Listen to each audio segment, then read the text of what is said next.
Take Care of Your Body by Rylin. Our brains are wired for connection, but trauma rewires them for protection. Keep listening to see what's next.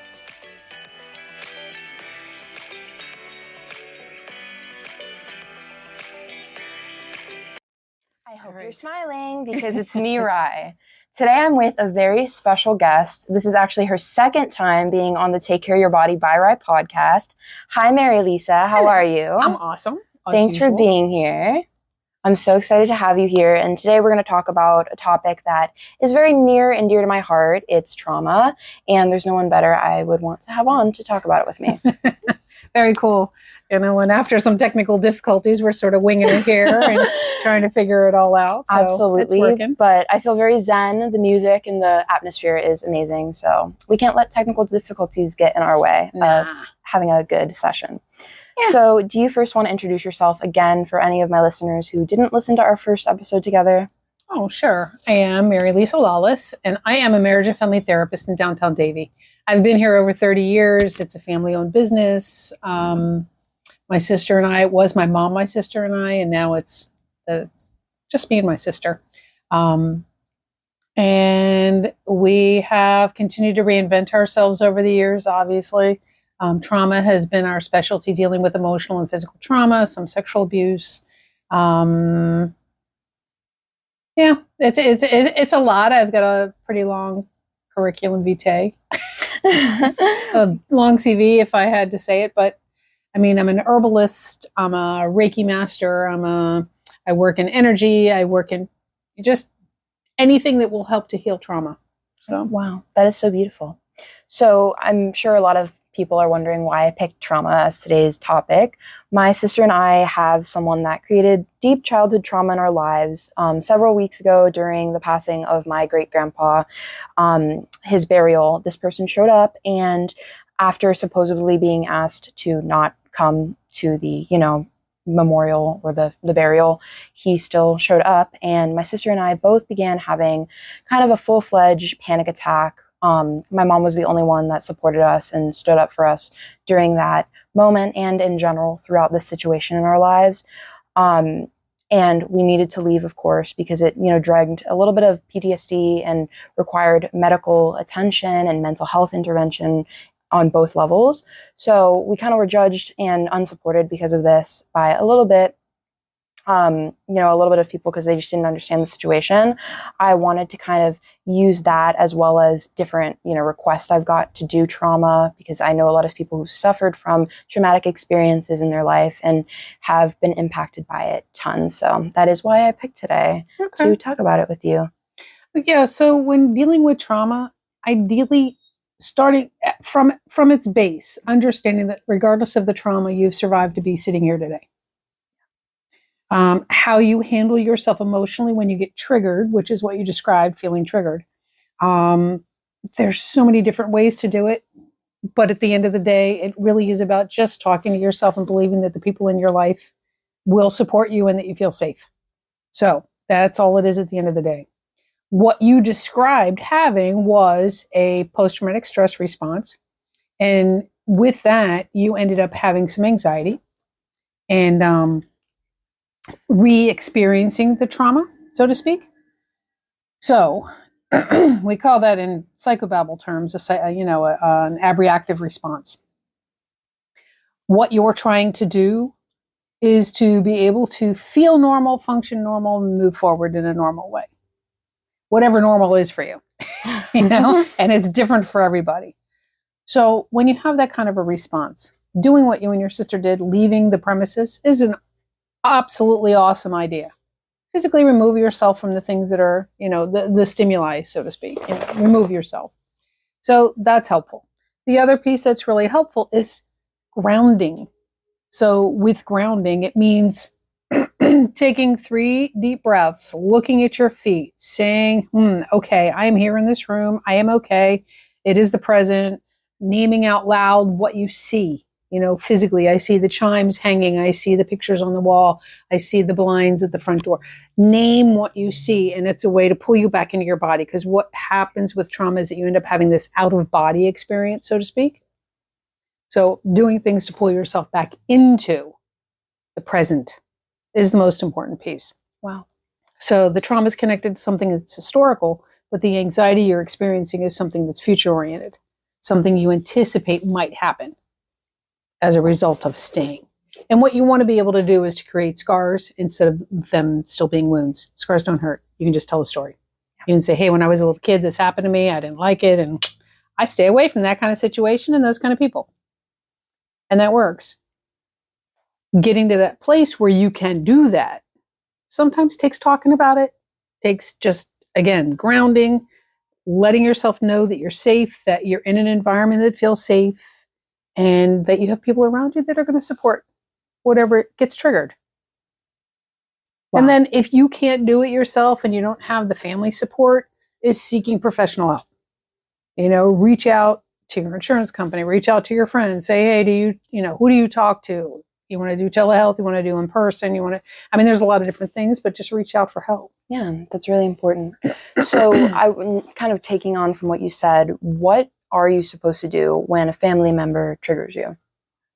Again, same thing. Physically remove yourself from the situation.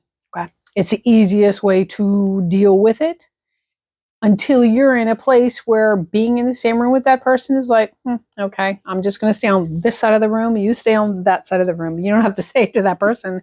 You just do it. Yeah. And if somebody says, well, why don't you want to? Then if you choose to tell them the story, you can. If you just say, I'm more comfortable here, again, you have the right to privacy. So you have the right to say to whomever and however you choose to say it when you've been the victim. Oh, that is very important. So what are common triggers that can set off a traumatic memory? Anything. It can be the smell of something. It can be, it can be a perfume. It can be a scent of beer. It can be, so it can be a scent. It can be any of the senses. So it can be the way somebody touches you. It could be that somebody touched your arm and you're like, and you get taken aback. It can be something that you see. It can be something you smell, something you hear. It can be just about anything. It could be gut feeling. There's a plethora of things that can trigger one into a traumatic experience. The goal is to know when you've been triggered and dealing with it. Pull yourself into the present. Whenever you're looking at anything historically, the goal is, even in therapy, is to pull it into the present, take a look at it, and put it back into perspective in the past. Wow. And know that you've survived all of it because you're here today to be able to talk about it. That's amazing. Thank you for saying that. That's definitely really important and something I want to emphasize to my listeners. And I love how you kind of painted the picture that doing what is right for your mental health is the right option. Mm-hmm. Because you, at the end of the day, know how you feel and what makes you comfortable, and you got to do what's best for you. Right. When people choose not to do what's best for them, that's where addiction comes in. People end up drinking too much, eating too much, avoiding too much, doing too much of something that's not really in their best interest. Yeah. Thank you. You're welcome. So going on to what you just said, how do you think societal, attitudes towards trauma have kind of changed over time, and how do you think it plays a role in the way our society views trauma and how someone has the ability to heal from their trauma? Okay, so trauma in and of itself, it's always existed. It hasn't always been identified as being traumatic. Some of it was just about survival. So you didn't really have an option to think of it as traumatic. You just did what you had to do because that was what was expected. In the 1980s, we started talking about it a little bit more and talking more. They started actually in the 60s talking about domestic violence and things like that, but nothing was really changing. And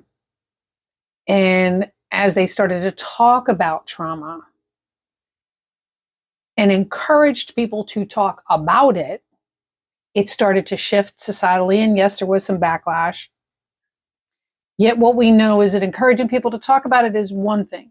But what do you do after you talk about it? Because sometimes you just don't have a receptive ear. You don't have people that are actually interested in hearing what you have to say. And that's where you start to seek the resources that are going to be supportive. You look online, you find support groups, you find other people that have successfully moved into a place of thriving instead of just like getting by. They're not just surviving, they've moved into a place of thriving. And seek those people out. It has gotten to a point where everybody says, talk about it, talk about it, talk about it. Somebody's alarm just went off in their car. Anyway, but talking about it is important. What you do with it after the fact is where the most challenges, because everybody responds to trauma differently. So we see more addiction, we see more different negative behaviors. But the people that we don't look at are the ones that are the superstars, the super achievers, the super everything. Right. And then you wonder why the suicide rates are higher in those people, or depression is higher in those people, because they're covering up by overachieving. So there's a lot of different things. Yes, it is better that we've brought it to the surface, that we're actually making it something that we talk about and that we are trying to do something about. Knowing that there is somebody that will listen, knowing that there is something there that can be helpful to you, it doesn't get any better than that. Yeah. Really knowing that you've got someone. If it's in your family and you've got someone in your family that's willing to hear you and support you, that's ideally the best. Most people don't have that. Most people want to downplay it. You say, oh, that's not that bad. Oh, I've had so much worse. The comparing and the, and again, everybody handles things differently. So knowing that you've got resources within your family, awesome. Knowing that you don't have resources within your family is also a good thing, because then you know that you need to seek outside support. Right. And at the end of the day, it's just who is really there for you. Yeah. Who can hear you. I think everyone just wants a listening ear, someone to talk to, and not everyone has the ability to have that, because maybe they don't have the most supportive friends, or like you said, family, or, just anyone that wants to actually listen and without having the intent to reply. We kind of just want just someone that will, be willing to let us talk, and, then they can talk and we can exchange a good dynamic. So. Absolutely. And that's the biggest piece too, is actually having somebody that really just wants to hear what you have to say, being able to say that ahead of time. So knowing if you don't have the resources, if you don't have the right people in your life, just knowing where to go. We spend a lot of time saying, tell, but what we didn't spend a lot of time is what happens after you tell. Right. And sometimes it destroys families, sometimes it breaks families apart, and the victim gets blamed, and it's not the victim's fault. The victim is just simply putting things forward. So you end up losing family members sometimes, and you have to be prepared for that. Wow. So if you don't have a supportive family, do your work first before you talk to family. Do your healing work first. Something you said that I really want to emphasize on is, like, after you talk about the trauma, what are you going to do with it? What are some steps that you can kind of recommend someone to do, after they talk about their trauma? How can they actually make sure that they're progressing and not going backwards? Well, sometimes it is about taking 2 steps forward and 1 step back. Yeah. Because that's life in general. Yeah. Part of that progression is, what are you doing to take best care of yourself? Are you, look at your diet. How are you eating? Look at your sleep. If your sleep is disturbed because of the trauma, then work on sleep hygiene. If your eating is disturbed because of the trauma, then work on your food. If you're using substances and it's not like prescribed medication that's actually for your mental health, look at what you're doing. Just keep addressing the things that you need to do. At the end of the day, eat right and exercise is still the best. It's still the best recommendation. I agree with you as a registered dietitian to be. I can agree. But no, definitely, I feel like physical health and mental health go hand in hand, and especially with trauma, because as someone who's experienced the traumatic body experience, it can also definitely play a role in Yeah. Oh, absolutely. And remember that physical health includes our mental health. Our brain is part of our body. People want to separate the two, but they really are all medical. They're all about our physical well-being. Yeah, absolutely. And they're all connected. So what role do you think shame and guilt plays in the trauma recovery process? I think that the best person to have you talk about shame is Brene Brown. Her stuff's amazing. She has a TED Talk that she did that's a 20-minute TED Talk. She did it 12 years ago, I think. It's a 20-minute TED Talk on vulnerability. Wow. Definitely recommend watching it. She's like the queen of understanding shame and vulnerability, and talked about shame. Yeah, I mean, it's all connected. So allowing yourself to feel vulnerable enough to talk about it is your first step. Being able to move past that place of the shame is not yours, it's the person who hurt you. And how you handle it makes all the difference. And you'll see everybody handles trauma differently. No two people even handle trauma the same. But it absolutely gets tangled up with shame. And allowing yourself to feel vulnerable really is a superpower. That's the strength that we bring to it, is allowing ourselves to be vulnerable with each other and saying, these are the things that have hurt me. These are my pains. And we can talk about that. I mean, just being able to listen and have somebody that listens to you. That is something I like to do. I find myself, I like to kind of be a little bit vulnerable on social media about like what I'm going through or like my own struggles, because I feel like a lot of people see social media as a highlight reel and don't really see the real raw moments. Mm-hmm. And if you can share that, make someone feel less alone. So that's why I try and, share podcast episodes people want to see about real topics, mm-hmm. and make sure nothing's fabricated, and just being vulnerable and honest, Absolutely. It can impact one person. That's all that matters to me. Right. And knowing that there are no perfect families.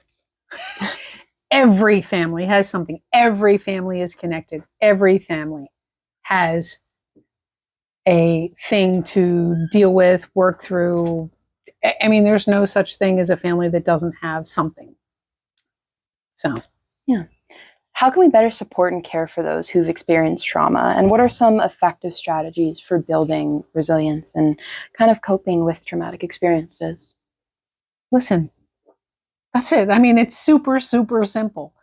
Find a listening ear and be willing to change your behavior, because we alter our behavior based on the trauma that we've experienced, but we're still not living authentically. We're not living our best lives or doing our best, presenting our best self. That's what you want. You want to be able to present your best self. So take care of yourself. I mean, at the end of the day, that's all it is take care of yourself. I love that, because I feel like that's just so simple and easy to remember. And it is. It's so hard to do, and yet it's so simple. Just making sure we have food, we're hydrated, we sleep properly, we're taking, mm-hmm. care of our physical and mental health. I mean, like the name of my podcast is Take Care of Your Body by Rye, but I try and like break down exactly what it means to take care of your body, because a lot of people just think it's like, oh, I'm going to, take care of myself. But when they don't really, they don't sit and think, okay, wait, how can I actually take care of myself? Because it's not going to look the same for the person next to me. Exactly. Yeah. Exactly. No two healing journeys are the same, and no two lives are the same. So. No, and yet we all have this common bond of allowing ourselves to be vulnerable and to share our humanity with each other. Whether we choose to or not, it's a whole other thing, but finding a way to share our humanity, finding people that are kind in your life, being kind, finding a way to express love and to experience love. That's what it is at the end of the day. Kindness goes far. Yep. Are there any warning signs that you want everyone to know about, like right before a traumatic experience is going to happen? Like, does your body kind of have a way of telling you? Well, we all have a built-in intuition. We all have this innate ability, this fight or flight or freeze. I mean, everybody has it. Not everybody listens to it, because in our culture today, the anxiety level is like at this steady high all the time. So we miss cues. Way back in the day before COVID or before, major things were happening in the world, we had the ability to pay attention to what our gut said. If you walked into a room and you're like, I don't feel safe here, and you turn around and walked out, or just practice listening to that inner voice, makes a world of difference. Because our anxiety levels are so high, our cortisol levels are super high. So we're in a constant state of stress. It's really hard to see those cues. It's really hard to know what it is that's going on around me if I'm constantly anxious. So being able to pull ourselves into this place, giving yourself just 30 seconds before you enter a room where you might feel anxious. 3 deep breaths. That's all it takes. Just take a deep breath. Slow down. Being able to get back in touch with that fight or flight or fear response to trauma is a really important piece, so that you actually know when something feels off or when you feel triggered, by by anything. I mean, I had an experience when I was at a meditation retreat where we're in the woods. There was a city around the retreat center. Yeah. And when I've been in the retreats that I've gone on in the past, these silent retreats that I do, there's nothing there. It's just the woods. I have no fears. I have no nothing. I mean, I feel completely safe and comfortable out in nature. This particular retreat had a city around it. And no big fence, no walls. So people from the city could come into the center if they chose to. Nobody does. Yeah. Because it's that kind of town. Nobody does. But there was a part of me, I was walking by myself back to my cabin, and there was a man that came walking towards me. Oh no. And it's pitch black. I knew it was a man because he's tall and slender, and we didn't have any women like that. And I didn't know who it was. And I was aware that I actually felt afraid. It triggered me like, oh, and my response is freeze. So I didn't say anything. I didn't look. I didn't want to see him. I just pretended he wasn't there, and he just passed me. And we went on our way. But what was fascinating is that I noticed that I actually was triggered and felt afraid. Wow. And it took like a minute. You. Oh, yeah. And he wasn't dangerous. I don't even know who he was. I have no idea because you were in silence for a week. Right. So I really couldn't even talk about it. I did talk about it. And it was just really interesting. So as a female, for me, being a female alone in the dark, in public, in a city, is still something that, like, I got to be extra aware. Yeah. Females, males don't have to do this, but females walk with their keys between their fingers. Females walk with looking around constantly. Females check, females check the backseat of their car before they get in, even though the car is locked. I mean, we as women do all kinds of things that you have to be very aware. And men don't really get that. Exactly. Because they don't have those kinds of experiences. Right. So it is very interesting. And I feel safe in general. I don't really have anything like that in my life that's would be considered risky or dangerous. Yeah. But it was very interesting. That is very interesting. So I'm heading out there next week. I'm heading to another silent retreat next week. So I'm looking forward to that. You'll have to let me know. Yeah, I need to know. Because this one's in the middle of nowhere. We'll have to do part 3, another podcast episode about that. Mm-hmm. So kind of going back onto what you said, how do you know if it's like, how can you listen to your gut if you have anxiety? Because I know you just said that it can really throw your cues off and your intuition off. How do you know if it's your intuition or if it's your anxiety? Check it out with somebody else. Okay. Just check it out. If you're not able to check in with yourself enough, ask a trusted friend. I mean, I have 2 women in my life that I can ask anything, anytime, day or night. And they'll be honest with me. Like, no, you're crazy. Or, and they do it lovingly. Right. Or, no, you know what? Yeah, no, that was a little weird. That was this. And, but they'll tell me the truth. And because they're outside of it, they'll give me an outsider's perspective. Mm-hmm. Yeah. And sometimes we need that too. Absolutely. How are our 5 senses the most dominant when we are triggered? It's not our 5 senses. It's our 6th sense. Okay. It's our intuition. That's the one that gets the most triggered. That's the piece that gets most triggered. And then it's our other senses that will then, it's like we become hyper alert with our vision. We become, but it's a gut response. So everything is thrown off because of it. Yep.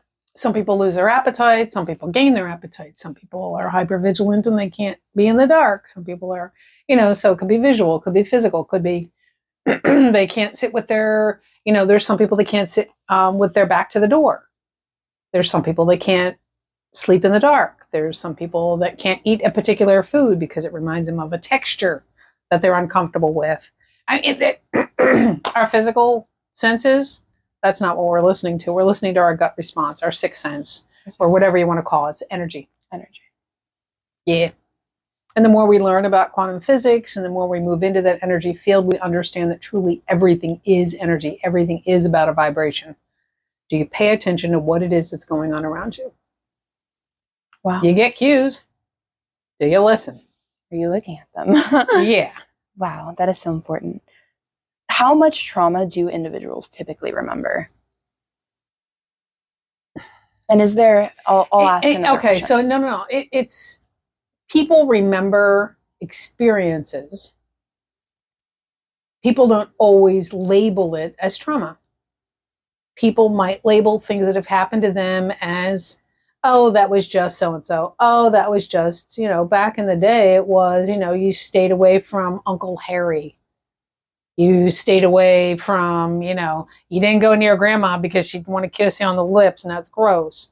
Yeah, I mean, there's so many weird things that change over time.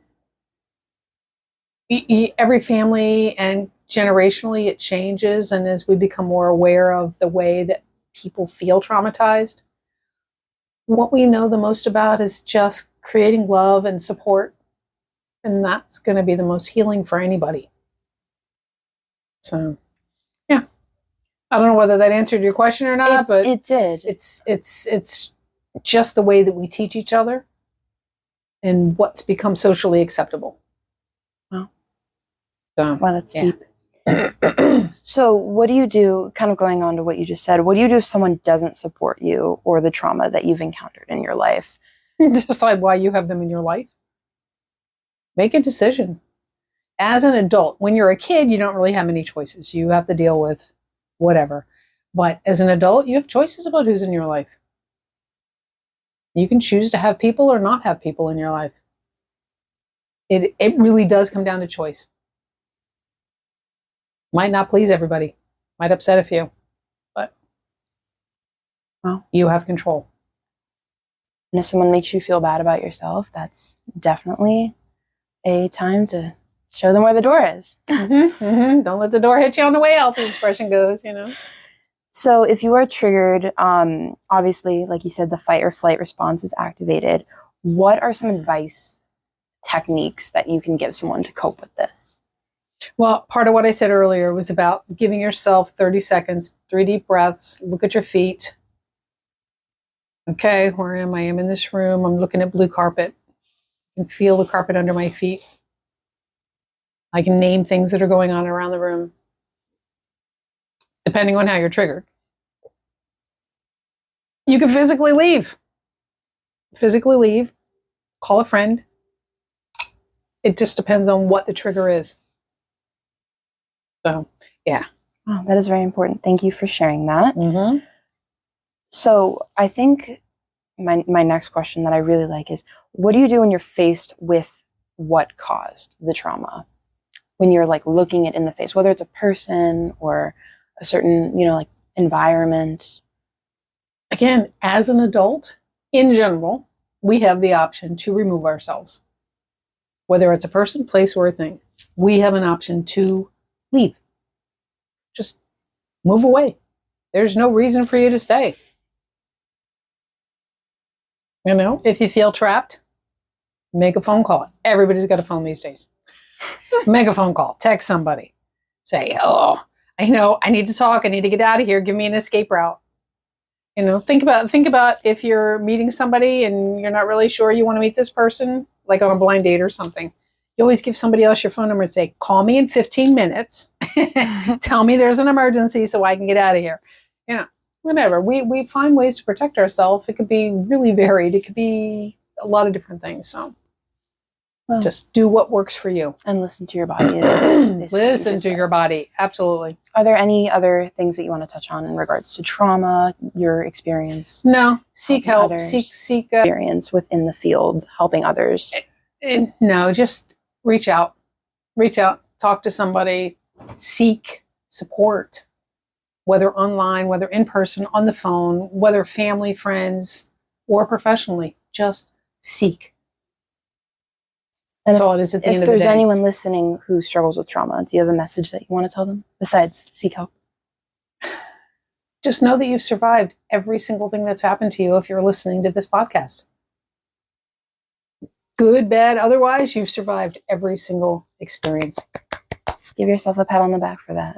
That's beautiful. Absolutely. Thank you so much for joining me. I really enjoyed our conversation. I think we got a lot of important information out there for anyone listening who might be struggling with trauma, or just in general, kind of help someone understand what their friend might be going through. So thank you so much. You're quite welcome. I really always enjoy our conversations. They're always Same here. healing, and I just love the messages you provide. So You're thank you welcome. so much. Okay. As always, with love, Rye.